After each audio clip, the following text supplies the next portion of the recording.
Okay, brilliant. I think we've probably got everybody in from the waiting room now, so I might as well make a start. Hello everyone, and welcome to the next deep dive SDG session in our Making Global Goals Local Business. This week we're going to be exploring SDG 3. Next slide, please.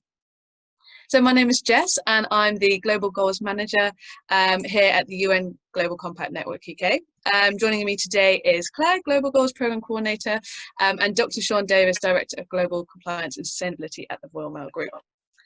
Dr. Shaun Davis has really kindly agreed to share his experiences of embedding Goal 3, which is good health and wellbeing, throughout the Royal Mail Group today with us.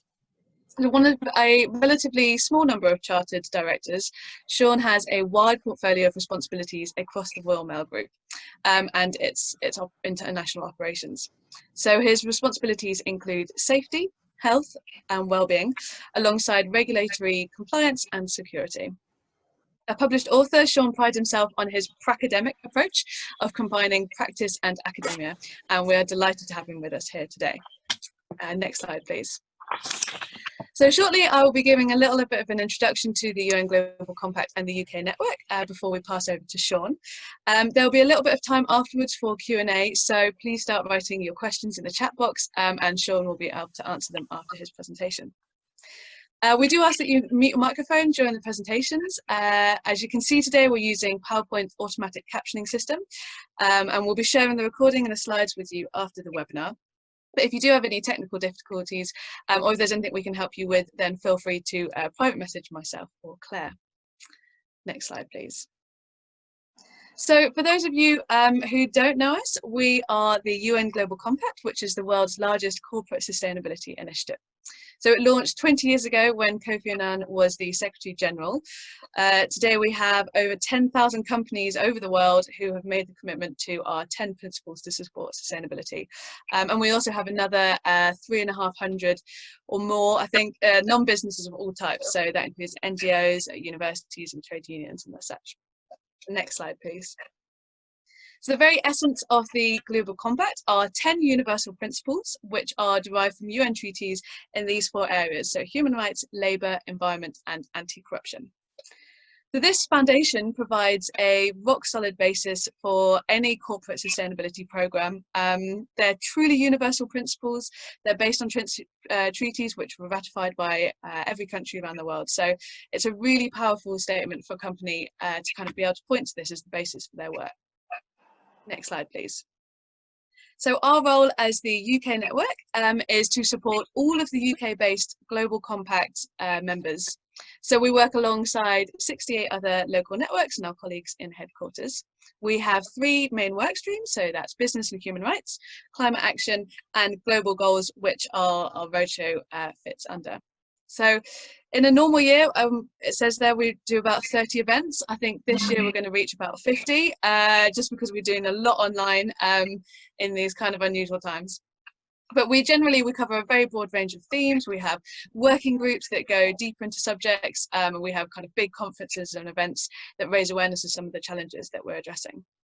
Next slide, please. So to join the Global Compact, and if you're not already in an organisation which is already a member, then I'd really encourage you to have a look. Your CEO would need to commit to these kind of 3 key pieces. So the first is to operationalise the 10 principles throughout your organisation. The second is to report annually on your progress, and the third one is to support the wider UN Development Agenda. Next slide, please. So that third commitment to support the wider UN agenda is best represented today by the UN Sustainable Development Goals, and here they are on the screen. So we're kind of taking the assumption that you might already know about them, but for those who are kind of new to them, they are the 17 goals, and underneath them sit 169 targets that every member state of the UN has agreed that we need to achieve by 2030. And these goals really look at bringing us to a place of prosperity, peace and respect for human rights and the environment. So I'm not going to go into all of them, but I am going to talk about the one which has kind of brought us here today. So next slide, please.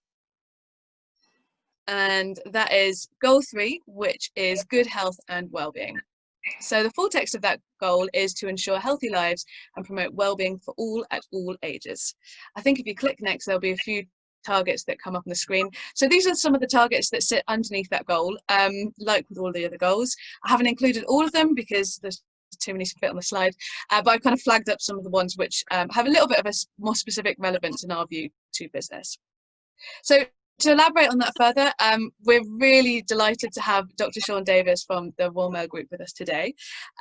So please do put your questions for him in the chat box. And now, without further ado, I'll pass over to Shaun.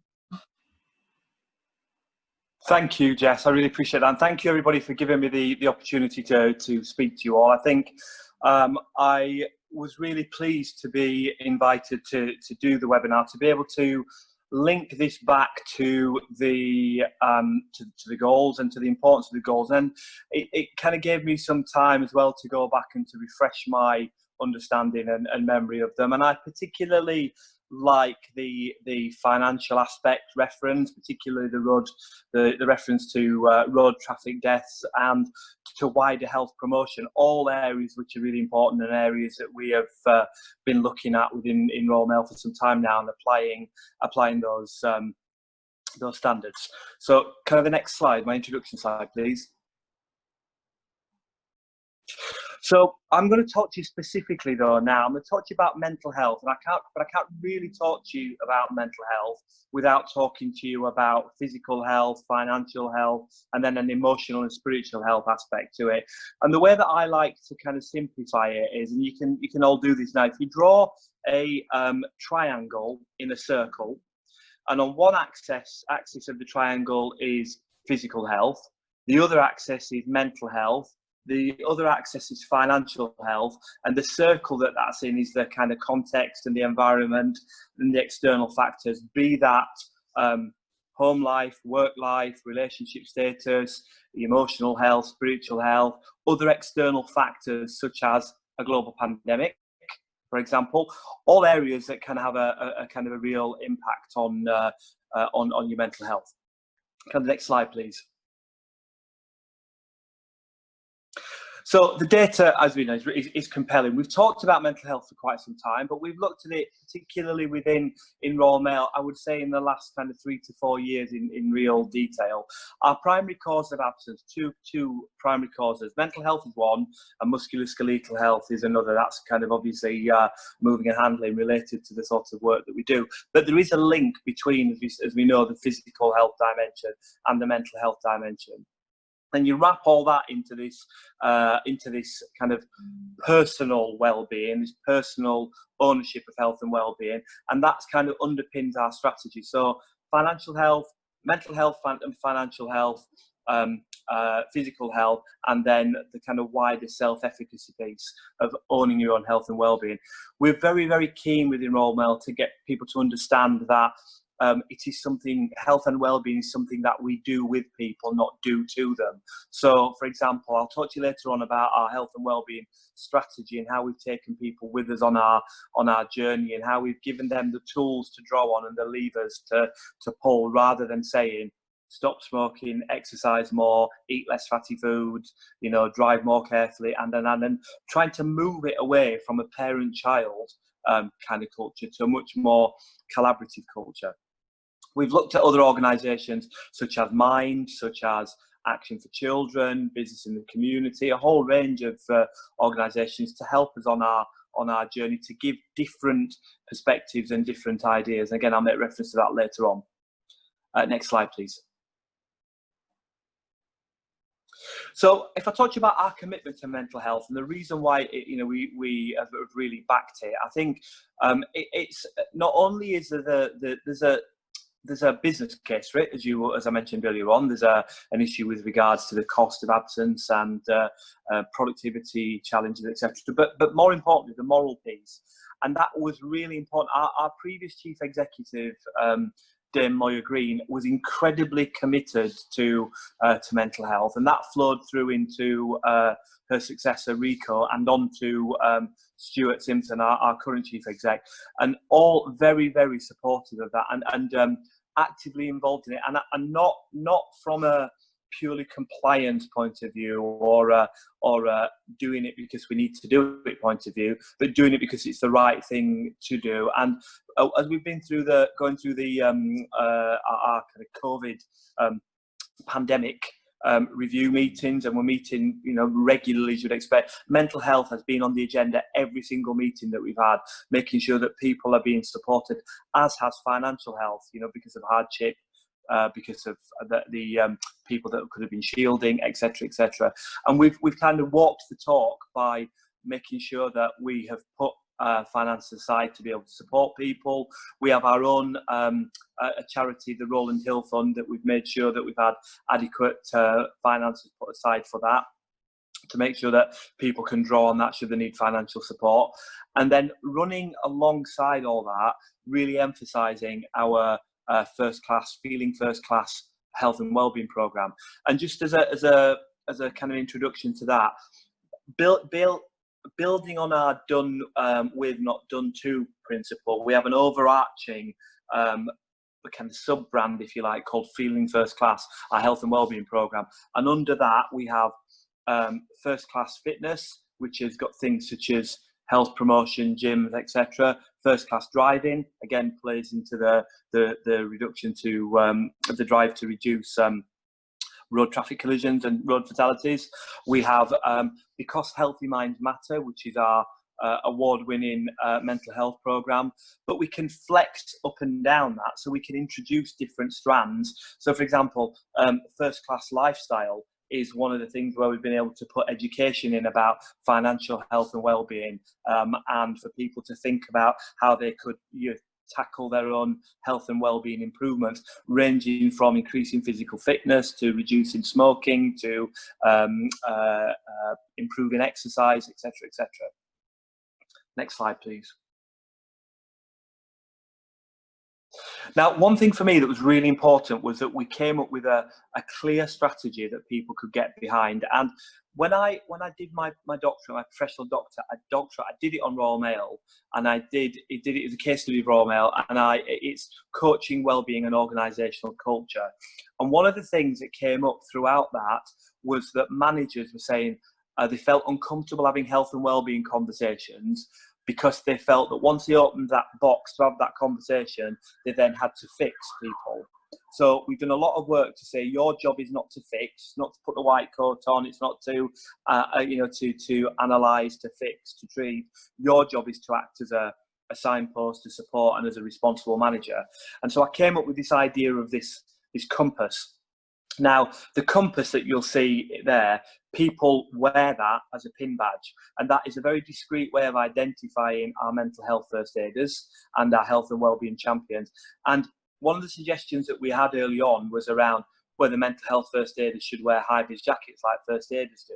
Well, knowing that there's stigma associated with mental health, knowing that people could be embarrassed about having that conversation, I knew that that wouldn't work. But the introduction of a lanyard or a pin badge that is a very discreet way of identifying to people that they are someone you can talk to has been incredibly successful and really well received.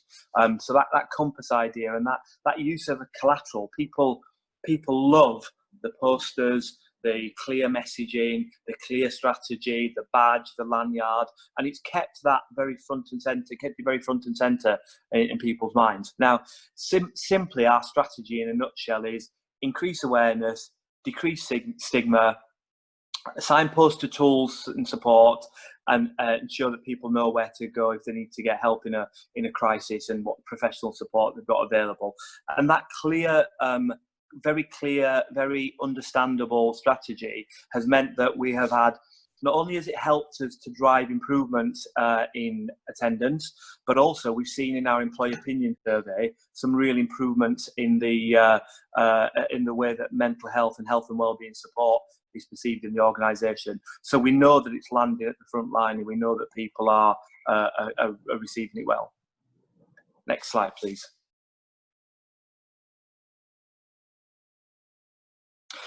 Okay, so the other thing that I wanted people to understand was that I wanted it to be easy to understand, easy to explain, and easy to communicate. So we came up with this acronym of ACT. So acknowledge, communicate, and take action.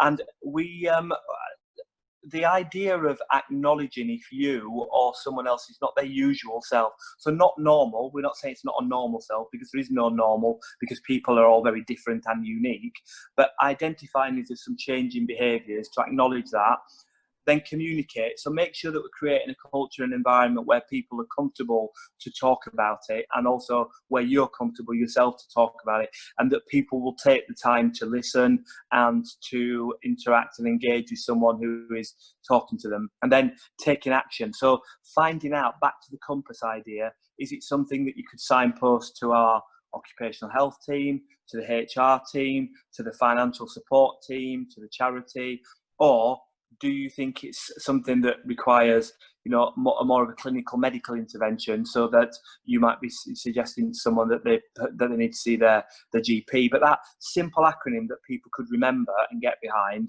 as part of delivering on our strategy, is again been incredibly successful. And something that I use as a kind of yardstick to measure it is when people can repeat it back to me and they understand it and I know that they're using it. So and again, triangulating that against, am I seeing an impact? So have I seen a reduction in absence? Yes. Have I seen improvements in the employee opinion survey? Yes. Am I seeing and hearing about cultural improvement? So balancing that quantitative and qualitative measure. Next slide, please. So the story so far. So I think it's always really important to emphasise the fact that it is so far. So it's not a finished project or program. It's constantly evolving, and we have to respond to different issues. Again, the pandemic being one of those, and making sure that our program is fit for purpose, is suitable, is accessible, and that we've got all the support of our key stakeholders, the main board, the executive board, both our unions, CWU and Unite.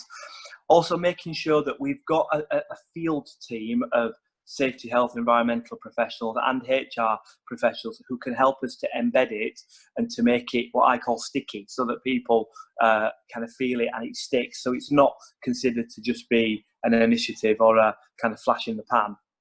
Now, one thing that we've done really well is we did a pilot for ambassadors. So these are people. This is not their only job. They're doing this as part of their day job, becoming these health and wellbeing ambassadors. We originally trialled it as mental health ambassadors, but that was just a little bit too narrow. So we've broadened it to be general health and wellbeing ambassadors, to play into the financial, spiritual, emotional, physical, mental health piece. And that's been, again, really well received. Next slide, please. And so we have we've done a lot of frontline training, we've done a lot of managerial training, but one area again that I think we've been really good at has been upskilling our physical first aiders to include mental health first aid. And that's an area that we're going to do much more work on, because they're known, they're trusted, they're identifiable, etc., in the individual units that they work. And I think it's, again, if you think about the link between physical health and mental health and physical health, it kind of plays to their skill set as well. We've also looked at strengthening our relationship with charity partners, with external organisations, and to have the work that we've done kind of benchmarked and accredited elsewhere. And again, the feedback that we've had has been really positive. Next slide, please.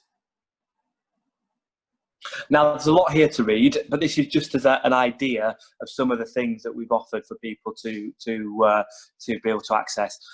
Our own dedicated website, an app that we developed, online stress tools, online financial health tools, online mental health support, our employee assistance program that's a 24/7 365 program that people can call on, and then also reminding people that there are external organisations like the Samaritans, etc., that people can go to should they need help and advice. And it's part of telling the story that there's a much wider network of safety, health, well-being, mental health that people can draw upon. Next slide, please.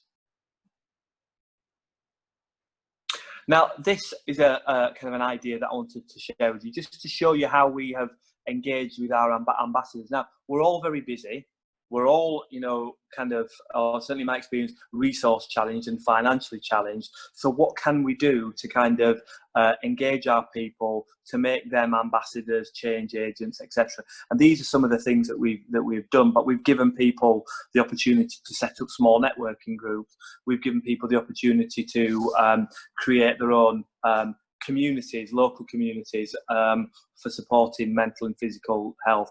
We've allowed people and given people collateral to set up men's mental health groups, LGBT mental health groups, disability-related mental health groups, and a variety of them, to give people, again, this idea of it's being done with and not done to. I didn't want there to be this big push from head office, in inverted commas, that felt like it was an imposition. I wanted people to have a strategy and tools and plans and collateral that they could draw on to then apply. Now, just as a reminder, we've got 1,500 delivery officers, 40 mail centres. We operate, you know, we've got 150,000 people in the UK. We've got everything from call centres to administrative staff to frontline to sortation to senior leaders. So I needed something that people could draw upon to create their own programs. And this peer-to-peer sharing ideas, sharing experiences, again, has been really, really, really positive. Next slide, please. Now, what I'd like to do, I'm going to show you this video, and the reason that I show this video is something that we did with Mind and Action for Children, and it's something that I'm really proud of, because it shows how we are embedded in the communities, but it also shows through this everyday people message that regardless of age, gender, orientation, demographic, whatever, mental health is an issue that kind of can and does affect many people. So I'd just like to share this with you, and I'll come back to the slides.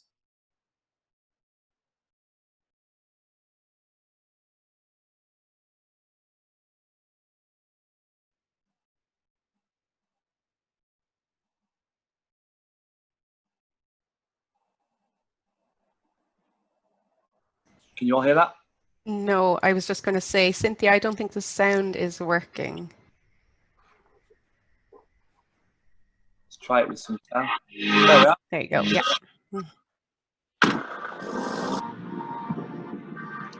Smiles can be a veil to conceal the hurt.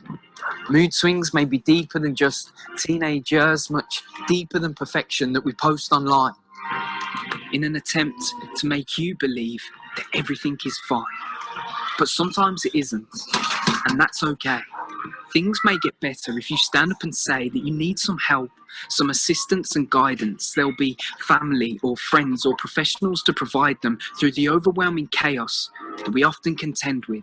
Share the burden that you carry through trust and through friendship. There are endless disguises in all of us, to a certain degree, but you can be you, and I can be me.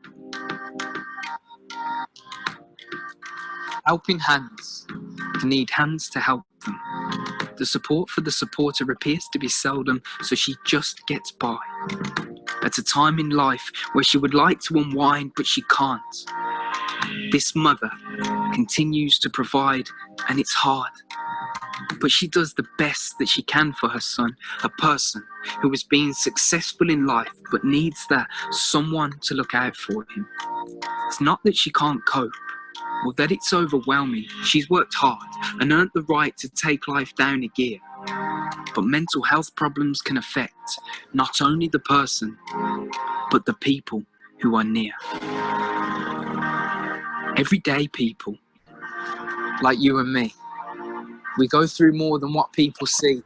Fake smiles and brave faces appear part of the norm, but the picture looks different once the curtains are drawn. There are expectations that we try to fulfill. Misconceptions and image can affect how we feel, so you just tough it out, because you're young and resilient.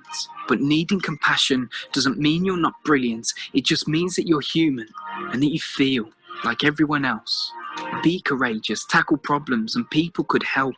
Please try to understand this and recognize the feeling that you can be in physical peak and still struggle with your mental well-being. Closed doors should be unlocked, opened and brought to light.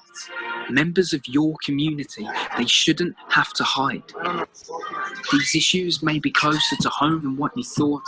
You'd be surprised who amongst us may need your support.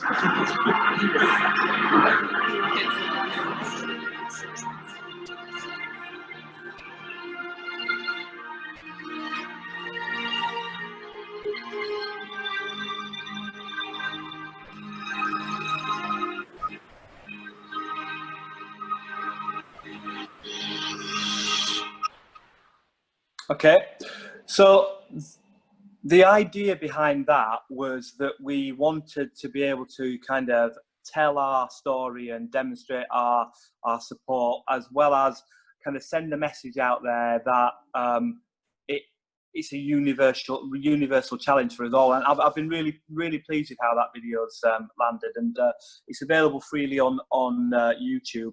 Another video that people have again really liked, there's one by the Samaritans, where it's somebody telling you their personal story about telling you on the side of the rail track, telling you about how somebody was kind of bothered enough to check in with them, and that made the difference between them taking their own life or not. And that's again another really powerful video you can freely get on YouTube.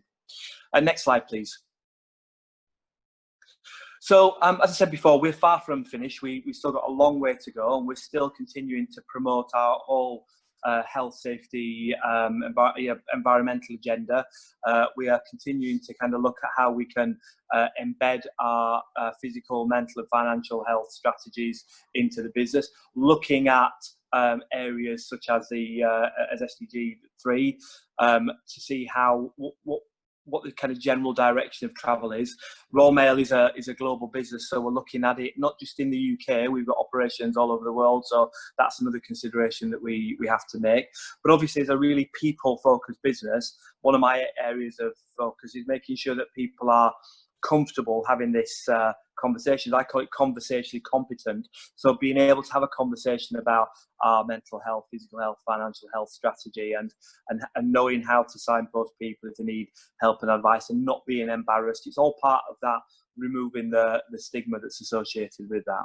But then also sharing best practice, finding out what other organisations are doing, and working collaboratively with people in this space to make sure that what we're doing is moving towards a greater good, really. Next slide, please. Now, obviously, the thing is, the important thing is owning it and making sure that we are really managing our own mental, physical and financial well-being. It has to start with us, as we know, making sure that we identify what the issues, stresses and things are for us, and that we mitigate those. For example, our are not enough sleep and not enough to eat.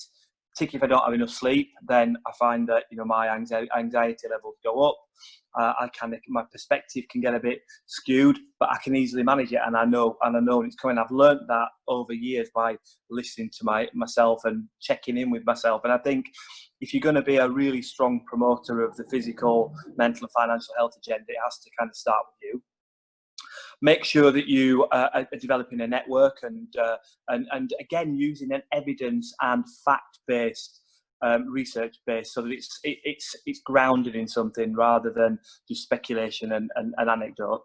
Recognizing that you might need help and advice and support. We saw the Duchess of Cambridge this week talking about her own mental health and her need for support when she had a family. I think that was really powerful, that she was saying that the importance of being able to reach out to people, be that within your personal life or your professional life, colleagues, HR, etc.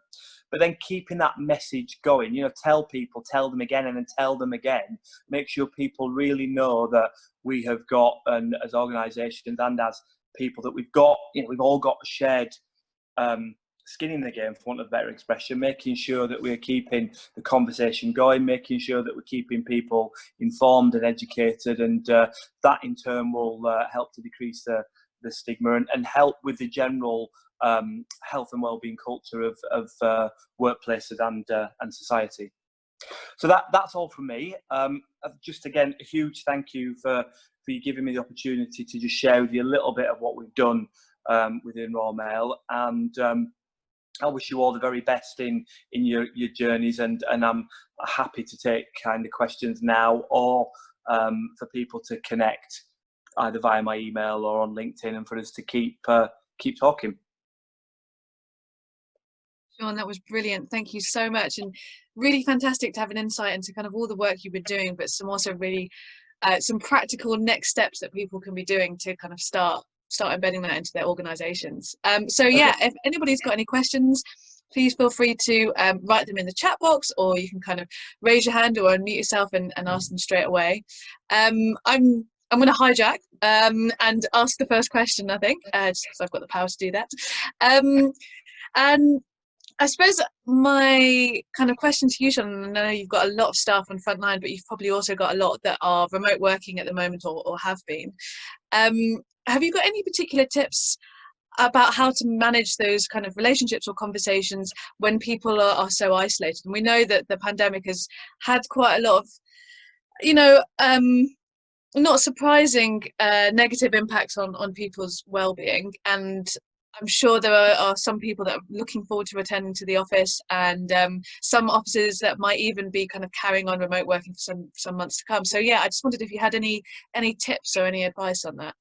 So the first thing to do, that's a great question. It's very relevant. I've just been reading a survey this morning that we did to find out about how people have responded to working from home. So I think it's understanding that it's very different. So I can give you a real life example of someone in my team, right? We've got one guy in my team who's got a small 1-bedroom flat in London. He loves his flat. He loves. He was really proud of himself when he bought it. He loves it. Gives him a great lifestyle. It's a very different environment living in it when your 1-bedroom flat is your office, your socialising space, etc. And he has struggled. We've had other people that have got. I'm lucky. I live out in Maidenhead. I've got lots of open space. I've got a garden. I've got the woods across the road. I've got a couple of dogs, so I can kind of get out and decompress if I need to. I think it's understanding that you've got that whole range, and that people need different things. So, for example, we are now looking at our return to work risk assessments and prioritising the people that have struggled with it, and making sure that we are COVID secure and supporting their safe and secure return to work. So we've done that. But throughout the pandemic, the main thing that I would say has been keeping in touch and making sure. And I would say now our relationships, a lot of my colleagues are stronger now than they were before the pandemic. And I thought they were strong to begin with. But I think going through, seeing you at home, seeing you in your casual clothes, kind of some of the funny things that have happened, like toddlers walking in and jumping up on people's laps in the middle of a conference call, as humanised things, but also checking in on WhatsApp, dropping people emails, having phone calls, etc. So I think it's been so that's a massive answer to your question, but I think there is no one size fits all. I think it's about checking in, knowing your teams, knowing yourself, offering the arm of friendship, dropping a text, dropping someone an email, picking up the phone to someone. If you hear from a colleague that someone's struggling, pick the phone up and have a phone call with them, and just some compassion. Now, compassion could be a whole different webinar in future, because that is a very relevant topic at the minute. But yeah, just offering being emotionally intelligent and offering some compassion and some friendship, really. That's really helpful. Thanks, Shaun. And I can see that we've got comments flooding in, thanking you and saying that it was so great to hear from you. And we've got a few questions that have come in too. So I'm actually going to combine a couple because I think they're similar. One question from Anna, who said, how long has this program been going in the Royal Mail, and do you have any results that you can share? And another question from Michelle, who said, what KPIs do you use, and how do you decide on them and not others? So we have been doing our full-on kind of feeling first-class mental health and physical health program since late 2015. So we're kind of call it for 4 years. This is a really, really relevant point, actually, really valid point. You've got to hold your nerve, in my experience, because things get worse before they get better. Doesn't mean that they are worse. It means that you're lifting the lid on the things that were there.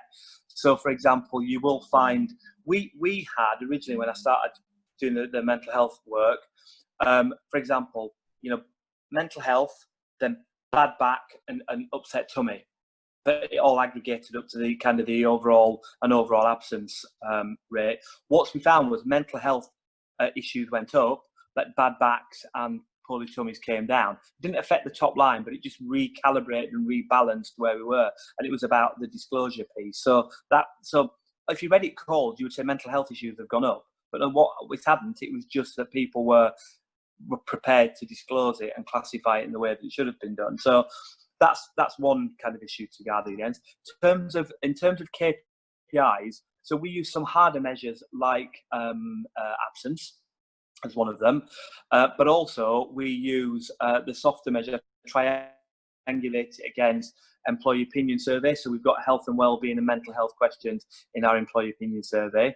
We also calibrate it against, triangulate it against our engagement sessions that we have with our unions, the work that we do out in the field. So I balance it against productivity measures, against absence measures, against employee survey measures, and then what people actually tell me it feels like to be at the sharp end, and what their mental health or physical health experience was if they went through a referral, if they were dealing with a difficult situation themselves. Thanks, Shaun. And they're still coming in. Another interesting question actually from Michael, who said, did you find you had any differences between genders? Did you find that you had to take a different approach when you were establishing the programme?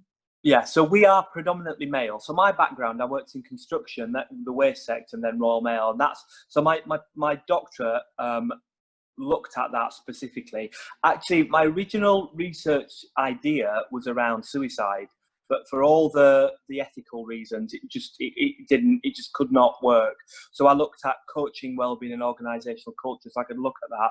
But the issues around disclosure and men, and that's why I've written 2 books with Andrew Kinder, our clinical psychologist. So we've done Positive Male Mind, which is a men's mental health book, and Positive Mental Health. But if I think about Positive Male Mind specifically, it talks about the male stereotypes, the macho stereotypes, the stiff upper lip. If you think about the traditional British idea of stiff upper lip, then the macho culture, and then some pockets of areas. I'm from South Yorkshire originally, near Sheffield. My dad was a steel worker. I come from a kind of generation of coal miners.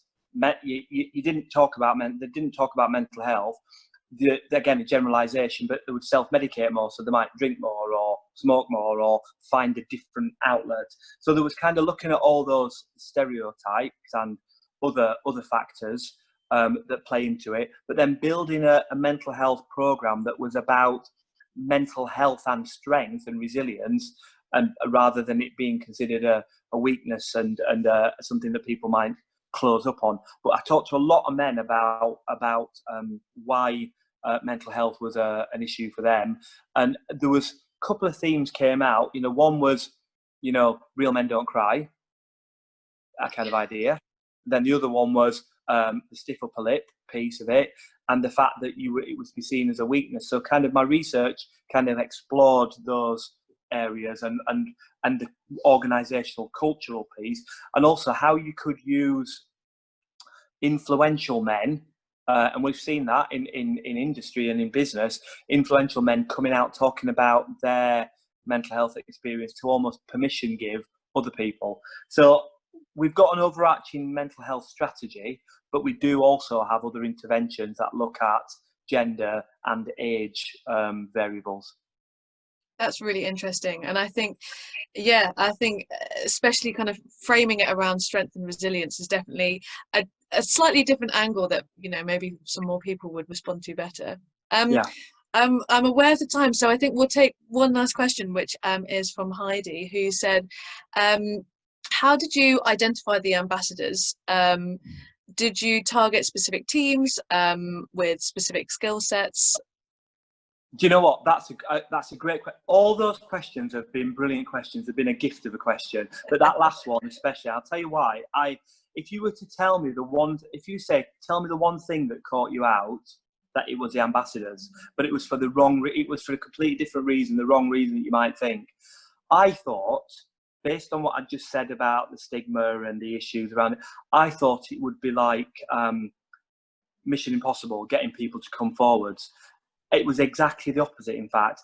And in fact, managing the ambassador program and keeping people warm and not being overcrowded by it. And by that, I mean, I had to upskill people. I had to kind of empower people and make them feel comfortable. I'd literally got dozens of people saying, I want to be an ambassador, I want to be an ambassador. So I had to manage it then. I couldn't say, no, we don't want you, we don't need you. I had to say, we have to phase it in. So I think, A, because of society becoming more conscious of it, B, because of people knowing people in their personal and professional life, there was a real push to do it. My challenge was kind of managing that and saying, right, I'm going to take it through in tranches of 20 and 30 to kind of upskill it. So initially the spike was massive, and then now we just have a flow through. But we put it out there as a kind of an invitation. But that would be my kind of counsel, would be just be prepared for more interest than you might think. I mean, that's really encouraging. Really encouraging to hear. Yeah. But like I said, I thought I'd be out there saying, please, will you come and do it? We need it for a pilot. It's quite the opposite.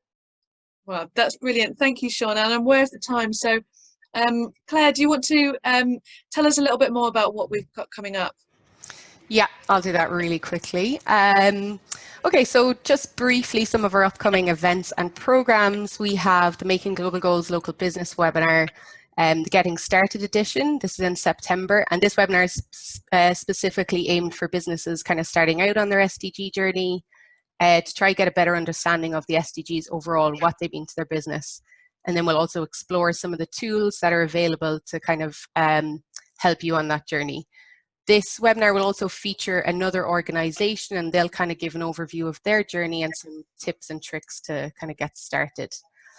Then in our other webinars, we have SDGs and innovation. So far this has featured different organizations and the kind of innovative work that they're doing to advance the SDGs. So the next one, which is the last in the series, will feature Mercato Metropolitano. And they'll discuss their kind of unique business model, their mission to provide healthy, sustainable and accessible food to all, and then the various projects that they're doing to align this mission to the SDGs. Then we will soon be launching a Black Lives Matter and Business webinar series. And the aim of this webinar series is to better understand and kind of confront the inequalities and issues that arise from racism and discrimination in the workplace, and to kind of gain practical tips on active inclusion. So all of these events are open to everyone, members and non-members, so please do let your friends or colleagues know about them. And I'll be sending the slide deck afterwards where you can click through and register for these. So next slide, please. So we also have a number of programs which are only open to our members, but of course get in touch with us if this is something that you're interested in. And as Jess mentioned at the beginning, it's just a few kind of short steps to do this. So our first program is the Young SDG Innovators program. This is a 10-month accelerator program designed specifically for young professionals to kind of come together and co-create potential breakthrough solutions to meet specific SDG needs within their companies and organizations. Then we will be launching our SDG Ambition program next week. So this program is really about supporting organizations to make transformative change by setting ambitious targets and to accelerate and fully integrate the SDGs into core management. So next slide, please. Finally, I just want to briefly talk about our Global Goals Exchange program. So this is an online platform that we have for participants after the event to get access to resources, start conversations with each other about specific issues and topics, and to share your own stories and insights into engaging with the goals. This online platform has been open to all participants from all of our Making Global Goals local business webinars and roadshow events. So if this is something that you're interested in, you can send me a quick message now with your name and email, or alternatively afterwards I'll be sending out an email with a form, and you can just check that and you'll get set up within the next day. So that's all from me. Jess, I'll pass back over to you. Brilliant, and we could just go on to the next slide. Just for me to really thank Claire for setting this up. Shaun, that was absolutely brilliant. Thank you so much for speaking, kind of sharing your insights. And thank you to Cynthia, who's kind of been working in the background doing some technical things. And a final thank you to all of our sponsors, Aviva, N Brown Group and Relics, who have been sponsoring our Making Global Goals local business. So hopefully there should have been a poll that pops up, or if not, you know, we'd really like to hear your feedback in the survey afterwards, so we can find out what else you want to be learning about. Thank you, everybody. Thank you for joining us, and have a lovely day.